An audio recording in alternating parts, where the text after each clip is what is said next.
दुसरं असं की म्हणजे आम्ही आता जे काय तुमचं ऐकतो, तुमच्याशी जे काही इंटरॅक्शन होते, त्यातून एक गोष्ट आमच्या निश्चित लक्षात आली की भगवद्गीता तुम्हाला पाठ आहे. नाही, आता नाही आहे पाठ, पूर्वी होती. हा म्हणजे आणि फक्त भगवद्गीता असं नाही आहे. म्हणजे सर रामदास स्वामींच्या दासबोधाबद्दलही बोलतात, तुकारामाबद्दलही बोलतात, गाथेबद्दलही बोलतात. तर एवढा सगळा अभ्यास कधी केलात आणि कसं काय शक्य झालं हे? नाही, एवढा सगळा नाही आहे. काय काय महत्त्वाच्या गोष्टी ज्या वाचलेल्या आहेत त्या लक्षात राहतात ना. त्यामुळे म्हणजे आता ज्ञानेश्वरीतलं एखादं उदाहरण दिलं तर ज्ञानेश्वरीचं निदान बऱ्याच वेळेला मी वाचलेली आहे वगैरे, पण बाकीच्या गोष्टी इतर आध्यात्मिक वाङ्मयातही वाचलेल्या असतात. त्यामुळे ज्या ज्या गोष्टीचा मी कोटेशन किंवा उल्लेख करीन त्या प्रत्येकाचा अभ्यास केला असं नाही आहे. म्हणजे समजा आता मी कबीराचा एखादा दोहा सांगितला तर मी सगळा कबीर कोळून प्यायलो असं त्याचा अर्थ होत नाही.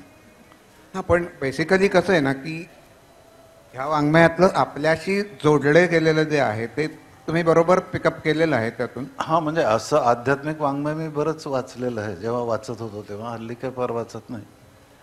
जेव्हा वाचत होतो ते वाचलेलं तर त्यात चांगल्या गोष्टी किंवा उद्बोधक जे काही आहे ते राहतं लक्षात तसं. छान. आणि तो आमच्यासाठी खूप मोठा फायदा आहे, कारण हे रेफरन्सेस आम्हाला खूप उपयोगाला येतात. आता फक्त प्रश्न असा पडतो की साधक म्हणून, ब्रह्मविद्येचा साधक म्हणून आम्ही असं अवांतर वाचन करावं का फक्त ब्रह्मविद्या, म्हणजे मला पर्सनली असं वाटतं की ब्रह्मविद्येचा फक्त अभ्यास केला, साधना केली तर बाकी काही वाचायची गरज नाही. तुमचं याबद्दलचं काय मत आहे? माझंही असंच मत आहे. ब्रह्मविद्येचे पाठ खूप आहेत. इतर वाचून जर तुमचा अनुभव पक्का नसेल तर तुमची गोंधळ होण्याची फार शक्यता आहे. म्हणजे आधीच अध्यात्माच्या बाबतीत मनुष्य गोंधळलेला असतो नेमकं काय, आणि जोपर्यंत अनुभव तुमचा खंबीर नाही आहे तोपर्यंत इतर वाचनामुळे मग तिथे हे म्हणताय, तिथे हे म्हणताय, ते म्हणताय, तसं सगळं गोंधळ होईल. आणि ब्रह्मविद्या बऱ्यापैकी म्हणण्यापेक्षा चांगल्यापैकी न्यूट्रल आहे. त्यामुळे तुम्ही इतर काही वाचू शकता. म्हणजे ब्रह्मविद्येमध्ये असं कुठेच ठामपणे म्हटलेलं नाही की फक्त हेच वाचा. न्यूट्रल आहे ब्रह्मविद्या. बाकीच्या ठिकाणी सांगितलं जाईल की आणखी इकडचं तिकडचं वाचू नका. हां, पण काही भर कुठे नाही आहे ब्रह्म. एक अनुभव असा आहे, म्हणजे माझा पर्सनल अनुभव असा आहे की आता कुठचंही आध्यात्मिक वाङ्मय वाचायला लागलं तर पहिल्यांदा डोळ्यापुढे ब्रह्मविद्या येते, ब्रह्मविद्येचं तत्वज्ञान येतं आणि लक्षात येतं की अरे हे तर ब्रह्मविद्येत आहेत, तिकडे जायची काही गरज नाही. हे खरं आहे का?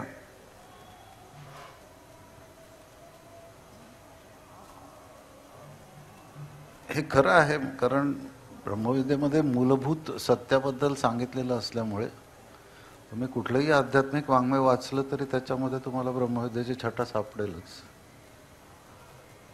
कारण माझं पहिल्यांदा जी वाचनाची गोडी होती ती सगळी ब्रह्मविद्येत आल्यानंतर पूर्णपणे हळूहळू कमी होत गेली आणि फक्त ब्रह्मविद्येचाच अभ्यास करावा असं. हो, नाही, चांगलं आहे ते, तसंच ठेवा.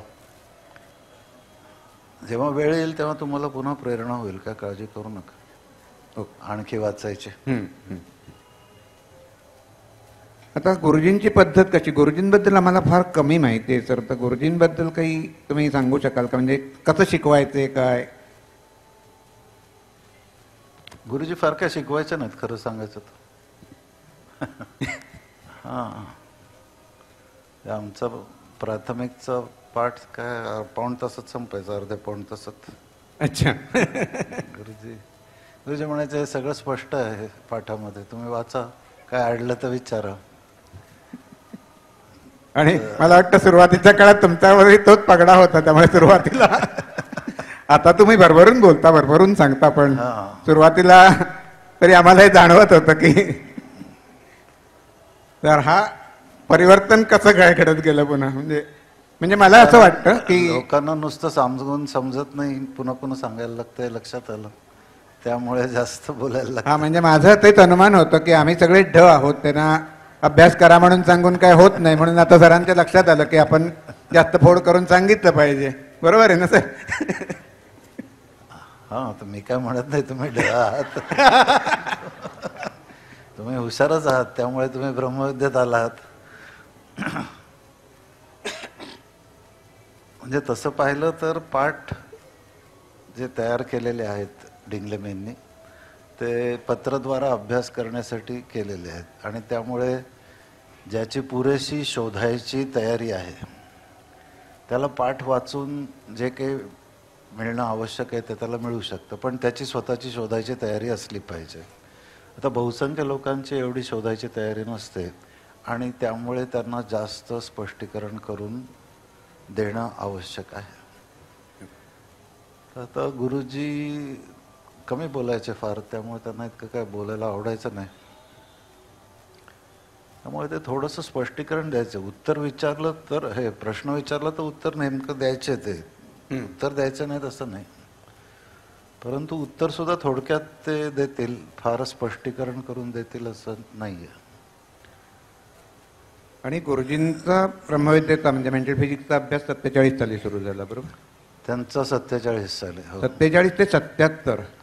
हां, गुरुजींची साधना चालू होती, म्हणजे तुम्हाला त्यांच्याबद्दल जे काही माहिती आहे की 77 साली सुरुवात केली ना शिकवायला? 77 साली त्यांनी शिकवायला सुरुवात केली. म्हणजे 30 वर्ष तब्बल का वेळ यावी लागते तसंच काही? वेळ यायला लागते असंच म्हणायला पाहिजे.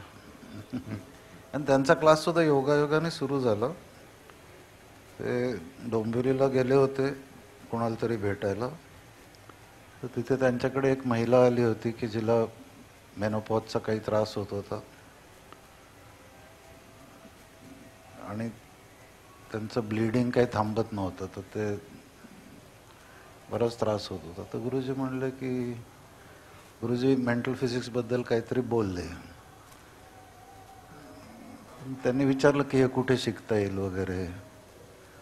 तर म्हटलं की त्याच्यासाठी काही शिकायची जरूर नाही, मी तुम्हाला मदत करतो आध्यात्मिकरित्या, तुम्ही असंच बरे व्हाल.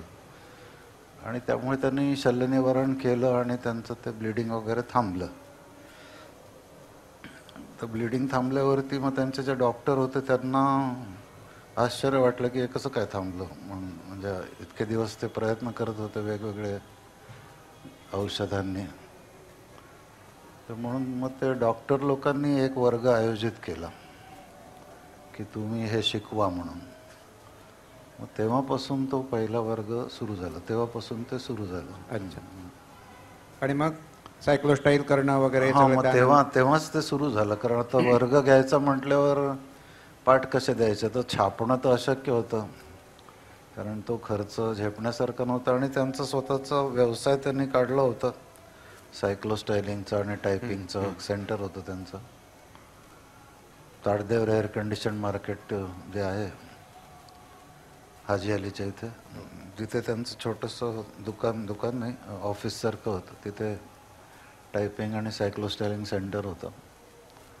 तर त्यांनी मग ते सायक्लोस्टाईल पाठ करून द्यायचे ते. तर तसा तो पहिला वर्ग सुरू झाला. मग त्याच्यानंतर बऱ्याच ठिकाणी सगळीकडे मुंबईत जिथे बोलावणं येईल तिथे जाऊन घ्यायचे. पण एक वर्ग तिथे झाला म्हणजे पुन्हा तिथे होईल असं काही सांगता येत नाही. तुमच्या पहिल्या वर्गात किती विद्यार्थी होते त्यावेळेला? 40-50 लोक होते. 40-50 लोक होते. फुकट होतं ना. हां.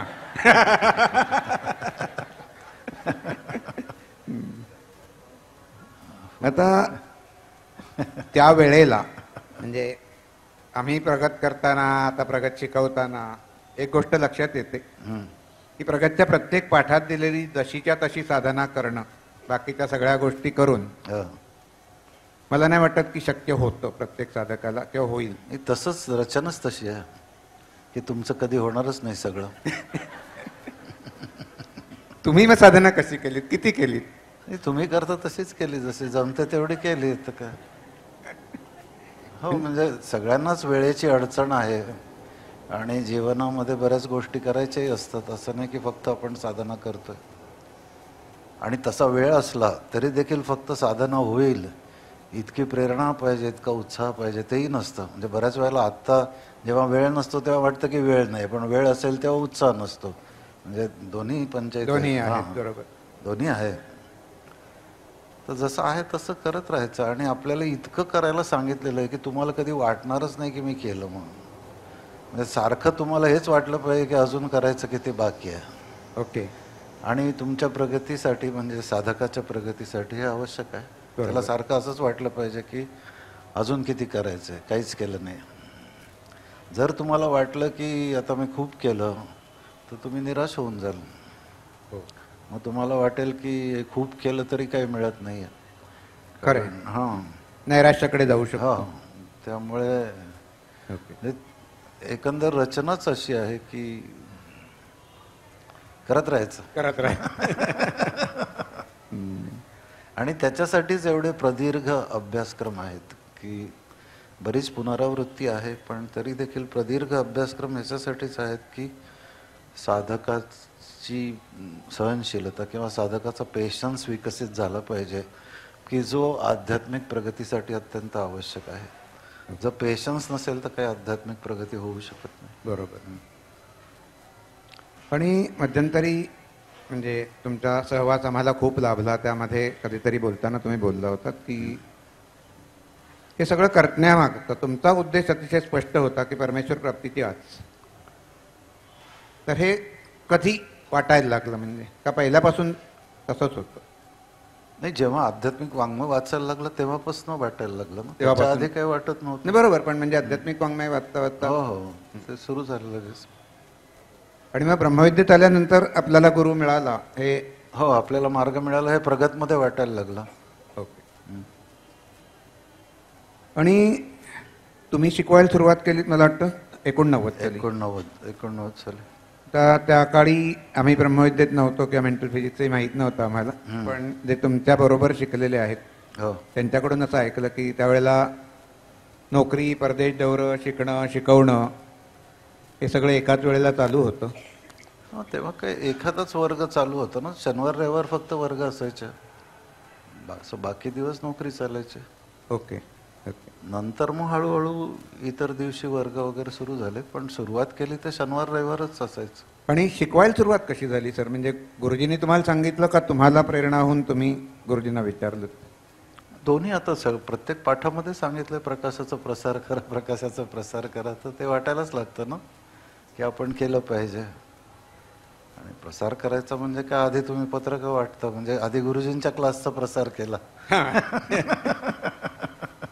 कारण ते घ्यायचे फक्त हो, क्लास. बरोबर. आणि मग शेवटी मी शिकवायला लागलो. हा, म्हणजे गुरुजींनी तुम्हाला सांगितलं का म्हणजे आता तू हो शिकव? हो हो.